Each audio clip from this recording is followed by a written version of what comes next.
सभी दोस्तों को नमस्कार। स्वागत है आप लोगों का आरकेजीएस क्लासेस में। हम रसायन विज्ञान के महत्वपूर्ण प्रीवियस ईयर प्रश्नों की श्रृंखला करा रहे हैं जो विभिन्न एग्जाम में आए हुए हैं, जैसे UPPCS, SSC, CDS, BPSC, RAS इत्यादि एग्जाम में पूछे गए हैं तथा आगे आने की भी संभावना है। कल तक रसायन विज्ञान के लगभग 288 क्वेश्चन करा दिए थे, 278 क्वेश्चन करा दिए थे। आज हम 279 नंबर से शुरुआत करेंगे। तो आइए देखते हैं आज का पहला क्वेश्चन, यानी क्वेश्चन नंबर 279 क्या कहता है। फोटोग्राफी में उपयोगी यौगिक तत्व होता है, यानी जो फोटोग्राफी है उसमें कौन सा उपयोगी तत्व होता है।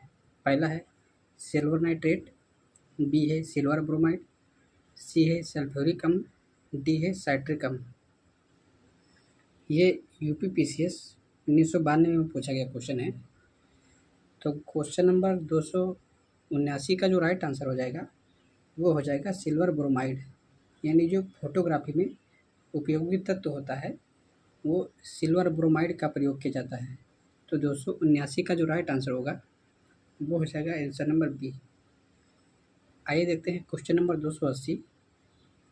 निम्नलिखित सिल्वर लवणों में किसको कृत्रिम वर्षा उत्पन्न कराने के लिए प्रयोग किया जाता है, यानी जो आर्टिफिशियल वर्षा होती है उसमें किस लवण का प्रयोग किया जाता है। तो पहला है सिल्वर क्लोराइड, बी है सिल्वर ब्रोमाइड, सी है सिल्वर नाइट्रेट, डी है सिल्वर आयोडाइड। ये भी उत्तर प्रदेश पीसीएस 2010 में पूछा गया क्वेश्चन है। तो जिस लवण का उपयोग कृत्रिम वर्षा उत्पन्न करने में किया जाता है वो किया जाता है सिल्वर आयोडाइड का, यानी 280 का जो राइट आंसर हो जाएगा वो हो जाएगा आंसर नंबर डी। आइए देखते हैं क्वेश्चन नंबर 281। निम्नलिखित में से किस एक परत में रजत सिल्वर नहीं होती है।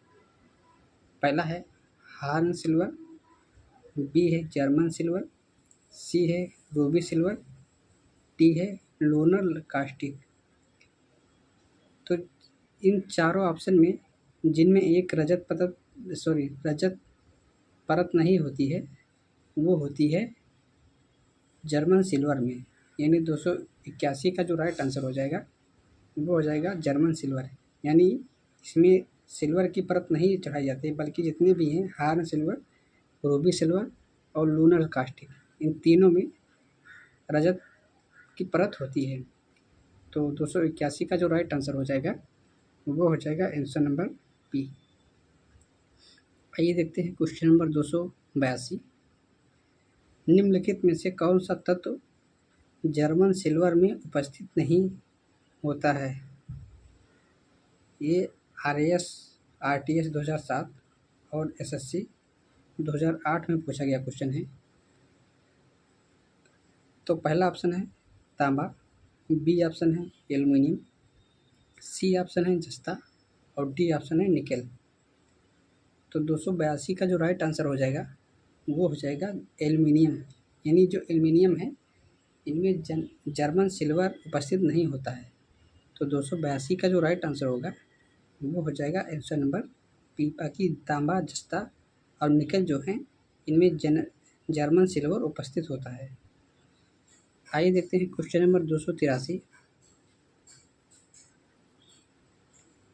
जर्मन सिल्वर का उपयोग सजावटी वस्तुओं, मुद्रा धातु, आभूषणों आदि के बनाने में होता है।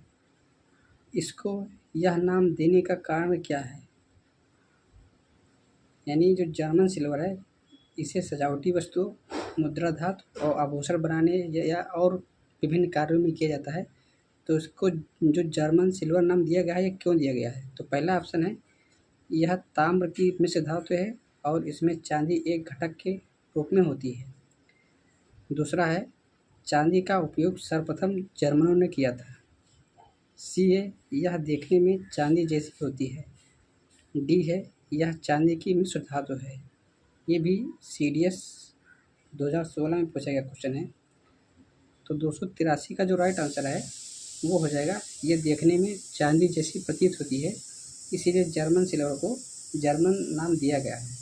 तो 283 का जो राइट आंसर हो जाएगा वो हो जाएगा आंसर नंबर सी। आइए देखते हैं क्वेश्चन नंबर 284। फोटोग्राफी की प्लेट निम्नलिखित में से किसकी परत चढ़ाई जाती है? यानी जो फोटोग्राफी की प्लेट पर किसकी परत चढ़ाई जाती है? पहला है सिल्वर ऑक्साइड, बी है सिल्वर ब्रोमाइड, सी है सिल्वर क्लोराइड, डी है सिल्वर आयोडाइड। ये भी यूपीपीसीएस 2015 में पूछा गया क्वेश्चन है। तो 284 का जो राइट आंसर हो जाएगा वो हो जाएगा सिल्वर ब्रोमाइड। यानी जो फोटोग्राफी की प्लेट होती है उस पर सिल्वर ब्रोमाइड की परत चढ़ाई जाती है। तो 284 का जो राइट आंसर हो जाएगा वो हो जाएगा आंसर नंबर बी। आइए देखते हैं क्वेश्चन नंबर 285।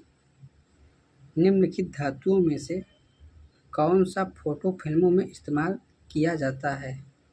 पहला है मैग्नीशियम, बी है रजत, सी है प्लेटिनम, डी है पारा। ये भी आरआरबी एनटीपीसी 2016 में पूछा गया क्वेश्चन है। तो जो फिल्मों में इस्तेमाल की जाने वाली जो है वो है रजत। यानी 285 का जो राइट आंसर हो जाएगा वो हो जाएगा बी। यानी चाहे रजत का हो चाहे या सिल्वर का हो, दोनों नाम एक ही है। तो 285 का जो राइट आंसर होगा वो हो जाएगा आंसर नंबर बी। आइए देखते हैं क्वेश्चन नंबर 286। निम्नलिखित में से कौन सी धातु सबसे भारी होती है? पहला है सोना, बी है चांदी, सी है लोहा, डी है तांबा। तो इन चार ऑप्शनों में जो सबसे भारी धातु है वो धातु है सोना। यानी 286 का जो राइट आंसर हो जाएगा वो हो जाएगा आंसर नंबर ए। यानी सोना सबसे भारी धातु होती है। तो 286 का राइट आंसर होगा आंसर नंबर ए। आइए देखते हैं क्वेश्चन नंबर 287। निम्नलिखित में से कौन सी धातु स्वतंत्र अवस्था में पाई जाती है? पहला है एल्यूमिनियम, बी है सोना, सी है लोहा, डी है सीसा। तो जो स्वतंत्र अवस्था में पाई जाने वाली धातु है उस धातु का नाम है सोना। यानी 287 का जो राइट आंसर हो जाएगा वो हो जाएगा आंसर नंबर बी। यानी सोना जो है स्वतंत्र अवस्था में पाई जाने वाली धातु है। तो 287 का राइट आंसर होगा आंसर नंबर बी। आइए देखते हैं क्वेश्चन नंबर 288। धातुओं का राजा क्या है? पहला ऑप्शन है सोना, बी है चांदी, सी है लोहा, डी है एल्यूमिनियम।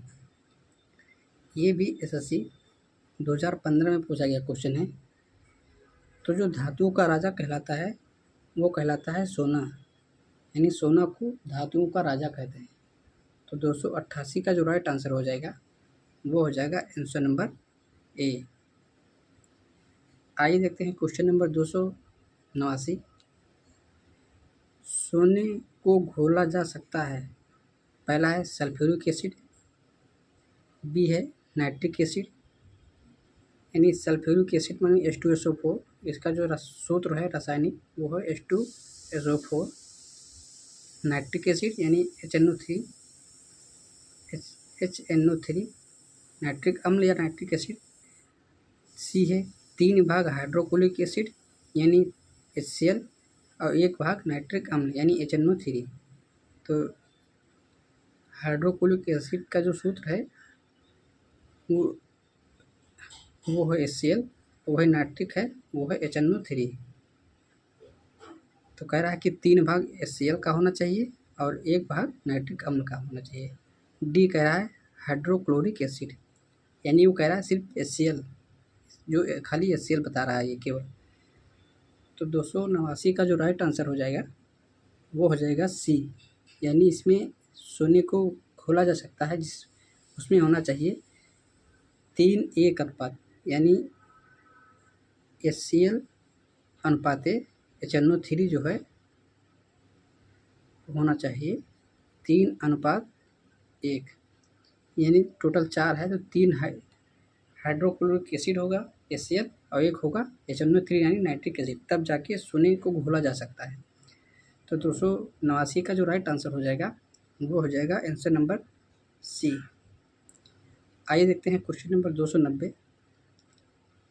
क्विक सिल्वर कहा जाने वाला धातु है। पहला है सिल्वर, बी है एल्यूमिनियम, सी है पारा और डी है सीसा। ये SSC 2008 और RRB NTPC 2016 में पूछा गया क्वेश्चन है। तो 290 का जो राइट आंसर हो जाएगा वो हो जाएगा आंसर नंबर सी, यानी जो पारा है उसे क्विक सिल्वर के नाम से भी जानते हैं। तो 290 का राइट आंसर होगा आंसर नंबर सी। आइए देखते हैं क्वेश्चन नंबर 291। कमरे के ताप पर कौन सी धातु तरल अवस्था में बनी रहती है। ये भी BPSC 2001 और SSC 2016 में पूछा गया क्वेश्चन है। तो पहला ऑप्शन है पारा यानी पारद, बी है प्लेटिनम, सी है सीसा और डी है जिंक। तो जो धातु कमरे के ताप पर तरल अवस्था में बनी रहती है वो होती है पारा, यानी 291 का जो राइट आंसर हो जाएगा वो हो जाएगा आंसर नंबर ए। तो आज के लिए इतना ही। आप लोग वीडियो को लाइक कीजिए, शेयर कीजिए और चैनल को सब्सक्राइब कीजिए। कल एक और नई वीडियो मिलेंगे, तब तक के लिए नमस्कार, जय हिंद, वंदे मातरम।